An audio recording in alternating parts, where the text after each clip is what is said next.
Hi everybody, so today we're gonna make Gulab Jamun sponge cake, and I love making this because I hate frying. I'm making that sugar syrup that I can never get right.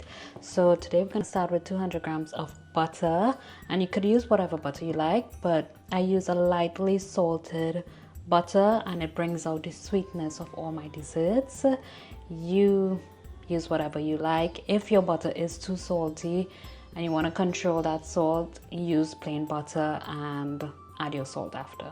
And to this, I'm going to add 200 grams of sugar.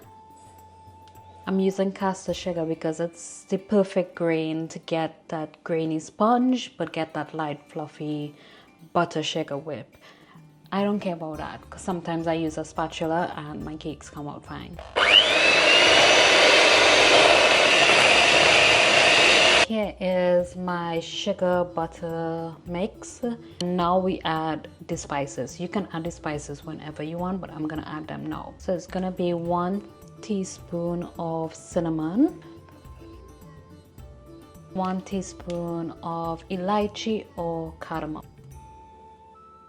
So you usually don't add clove or nutmeg or bay leaf, all these nice Caribbean spices to it, but I do love a hint of cloves. Pinch of clove. And for the star of the show, 20 grams of freshly grated ginger. You can use ginger powder, but it's not as lush as freshly grated ginger. I'm elite. I'm just giving that a quick mix up with a spatula. My daughter, she's sleeping, so I don't want to use the mixer too much because it's a bit noisy. And now we're gonna add like 1 egg at a time.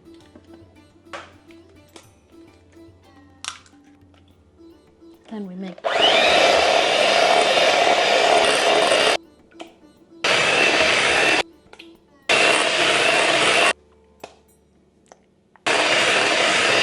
For 200 gram recipes, I use 200 grams flour, 200 grams sugar, 200 grams butter as well. You use 1 egg per 50 grams of everything and 1 tablespoon of liquid after. We'll get to that part. So for every 50 grams of butter, sugar and flour, dry ingredients, basically I use 1 egg. So for this recipe I'm gonna use 4 eggs, but if you want it fluffier, use a 5th egg. But I'm not gonna do it because I want this recipe to be a little more dense, like an actual Gulab Jamun, and not too much on the sponge cake side. So for any recipe that I use eggs in, I do put some citrus in it to kill that freshness. I do not like anything tasting too eggy. The spices will cover the taste, but I'm just in case, I always put a few drops of any citrus, so lemon, lime, whatever you have. Just a few drops. It would not affect the taste, but it will kill that egginess. Now we're gonna add some evaporated milk. So for this recipe, I'm gonna use 4 tablespoons of it. And I'm generous. And it's just any evaporated milk. Doesn't have to be any fancy brands or anything. If you wanna be cheeky, you can add like a 5th tablespoon. As usual, mix in between every addition. So to make this into a Gulab Jamun cake, I have 50 grams of sifted milk powder and 150 grams of sifted self-rising flour, and together these two make 200 grams of your dry ingredients. Now I'm gonna add the milk powder first, because once you add the flour, you have to start respecting time because gluten starts forming and you don't want a jello-y cake.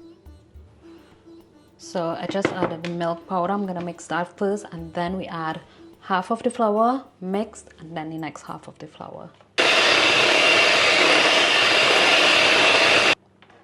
See those ginger? It looks so good. I just eyeballed it. It's gonna have to work. And I mix it with the spatula first because I don't want flour all over. And then we add the last bit of flour here. The garbage men are outside looking at me, but the show must go on. Give it a little mix. And then we go in with the machine. Look how this, all that ginger. I'm gonna scrape out these, I'm not gonna waste it. Now it's time to pour.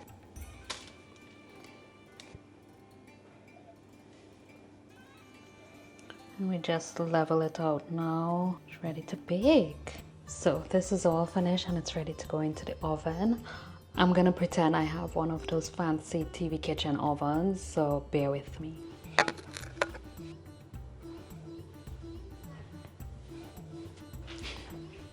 Anyways, I'm gonna put it in the actual oven now. I preheated it to 160, no fan. So it's gonna be like a nice slow bake, and it's gonna form this nice golden color on the top with the milk doing its thing. And then we'll make the frosting in the meantime. Oh, a cup of tea.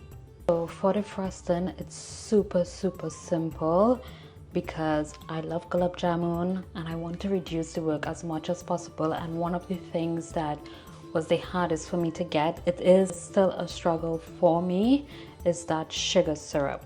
So let me show you an easy kind of glaze I do for my one. So it's 5 tablespoons of evaporated milk. This goes into a small little pan, and 5 tablespoons of granulated sugar. So it's the same sugar you use. So it's the same sugar you use for Gulab Jamun, but this is like a no-brainer method. So we're gonna bring this to a boil, but when it's time to go on as a glaze, because it will return to its hardness. The cake is finished. This is how it looks. Nice and firm, but not too bouncy, and that's how we want it. Little syrup to go on top ready, so it's boiling. And as soon as it starts, you'd see the sugar melt first. As soon as it starts getting little bubbles around the ends like that, it's done. It's ready actually. To this, I'm gonna add a little pinch of elaichi. Dump it in there, give this a little stir, and then this would be ready to go on the cake. It is coming out like when you make a lemon drizzle, that grainy texture, but anyways, still good. This is how it looks, so let's have a little taste.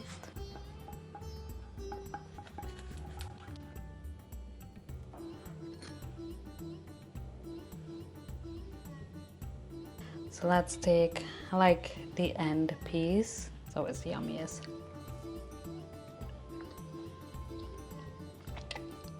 It's not too sweet.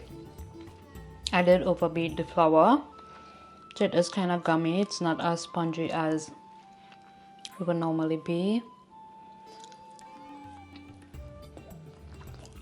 but it tastes like Gulab Jamun, like a Gulab Jamun sponge, not like a crispy, nice fried Gulab Jamun, not like that. I have some cocoa tea here, so I'm gonna dip that. I love this.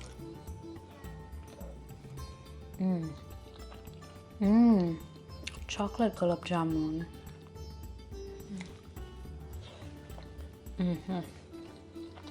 I'm going for this end, so it's end there and there. I love a cocoa tea. Oh my god, that is so rich. Here we go.